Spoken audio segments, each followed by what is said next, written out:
Trump ਹੁਣਾਂ ਦੀ ਸਿਹਤ ਨੂੰ ਲੈ ਕੇ ਇਸ ਟਾਈਮ ਬਹੁਤ ਜ਼ਿਆਦਾ ਜਿਹੜੀ ਉਹ ਚਰਚਾ ਜਿਹੜੀ ਉਹ ਚੱਲ ਰਹੀ ਆ। ਕੱਲ UFC ਦੀ ਫਾਈਟ ਦੇ ਵਿੱਚ ਜਦ 80 ਸਾਲਾਂ ਦੇ ਜਿਹੜੇ ਬਜ਼ੁਰਗ ਪ੍ਰੈਜ਼ੀਡੈਂਟ ਆ ਉਹ ਚੜ੍ਹਨ ਲੱਗੇ, ਜਿੱਦਾਂ ਆਪਣੇ ਪਹਿਲੇ ਬਜ਼ੁਰਗ ਰਾਸ਼ਟਰਪਤੀ ਨੂੰ ਇਹਨਾਂ ਨੇ ਕਹਿ ਲਓ ਵੀ ਚੇਂਜ ਕੀਤਾ, ਸਕਸੀਡ ਕੀਤਾ ਆ। ਅਮਰੀਕਾ ਦੀ ਕਹਿ ਲਓ ਵੀ ਤਰਾਸਦੀ ਆ ਵੀ ਬਜ਼ੁਰਗਾਂ ਦੇ ਸਿਰ ਹੀ ਸਾਰਾ ਕੁਝ ਚੱਲ ਰਿਹਾ। ਤੇ ਜਦੋਂ ਇਹ UFC ਦੀ ਫਾਈਟ ਵਾਲੇ ਰਿੰਗ ਦੇ ਵਿੱਚ ਆਉਣ ਲੱਗੇ ਤੇ ਡਿੱਗਣ ਲੱਗੇ ਸੀਗੇ। ਕੱਲ ਵੀ ਜਦੋਂ ਇਹ G7 ਦੇ ਉੱਤੇ ਗਏ, ਇਹਨਾਂ ਦੇ ਹੱਥ ਦੇ ਉੱਤੇ ਕੀ ਹੋਇਆ ਪਿਆ ਆ, ਬਾਰ-ਬਾਰ ਇਹਨਾਂ ਨੂੰ ਹਸਪਤਾਲ ਦੇ ਵਿੱਚ ਜਿਹੜਾ ਉਹ ਜਾਣਾ ਪੈ ਰਿਹਾ। ਸੋ ਸਿਹਤ ਨੂੰ ਲੈ ਕੇ ਕਾਫੀ ਕੁਛ ਜਿਹੜੀਆਂ ਚਿੰਤਾਵਾਂ ਆ ਉਹ ਜਿਹੜੀਆਂ ਚੱਲ ਰਹੀਆਂ ਆ।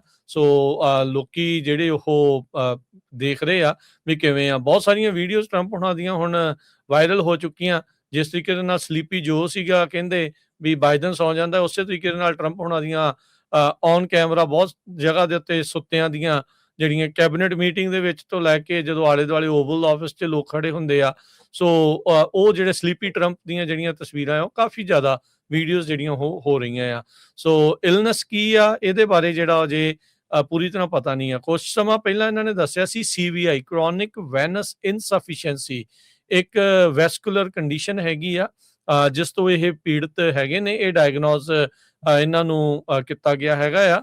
ਸੋ ਇਹ ਚੀਜ਼ਾਂ ਦੇ ਲਈ ਜਿਹੜਾ ਉਹ ਜੋ ਦਵਾਈ ਵਗੈਰਾ ਉਹ ਲੈ ਰਹੇ ਹੋਣਗੇ, ਕੰਪਰੈਸ਼ਨ ਸਟਾਕਿੰਗ ਵਗੈਰਾ, ਉਹ ਸਾਰੀਆਂ ਚੀਜ਼ਾਂ ਜਿਹੜੀਆਂ ਉਹ ਹੁੰਦੀਆਂ। ਤੇ ਇਹ ਆਪ ਵੀ ਇਹਨਾਂ ਨੇ ਦੱਸਿਆ ਵੀ ਉਹ ਇਸ ਚੀਜ਼ ਨੂੰ ਨਿਜਾਤ ਪਾਉਣ ਦੇ ਲਈ ਜਿਹੜੀ ਐਸਪਰਿਨ ਵਾਲੀ ਦਵਾਈ ਆ ਉਹ ਖੁਦ ਜਿਹੜੀ ਉਹ ਲੈਂਦੇ ਹੈਗੇ ਆ। ਸੋ ਕੁਛ ਹੀ ਦਿਨਾਂ ਦੇ ਵਿੱਚ ਪਿਛਲੇ ਕੁਝ ਹਫ਼ਤਿਆਂ ਦੇ ਵਿੱਚ ਟਰੰਪ ਹੁਣਾਂ ਨੇ 22 ਮੈਡੀਕਲ ਜਿਹੜੇ ਸਪੈਸ਼ਲਿਸਟ ਆ ਉਹਨਾਂ ਨੂੰ ਜਿਹੜਾ ਉਹਨਾਂ ਨੇ ਦੇਖਿਆ ਹੈਗਾ ਆ।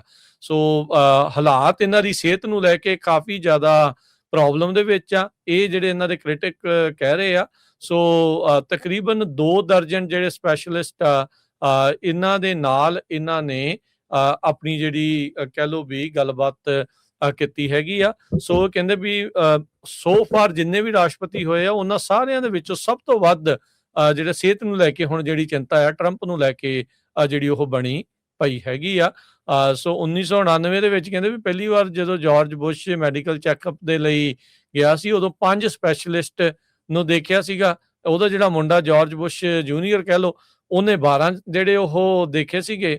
ਤੇ ਮੌਜੂਦਾ ਜਿਹੜੇ ਰਾਸ਼ਟਰਪਤੀ ਆ ਉਹਨਾਂ ਨੇ 22 medical specialist so far latest checkup ਦੇ ਵਿੱਚ ਇਹਨਾਂ ਨੇ ਦੇਖੇ ਆ। ਸੋ ਕਹਿੰਦੇ ਵੀ ਇਹ ਇੱਕ ਨਵਾਂ ਰਿਕਾਰਡ ਅਮਰੀਕਾ ਦੇ ਰਾਸ਼ਟਰਪਤੀ ਦੇ ਤੌਰ ਦੇ ਉੱਤੇ ਜਿਹੜਾ ਉਹ ਬਣਿਆ ਹੈਗਾ ਆ। ਜੀ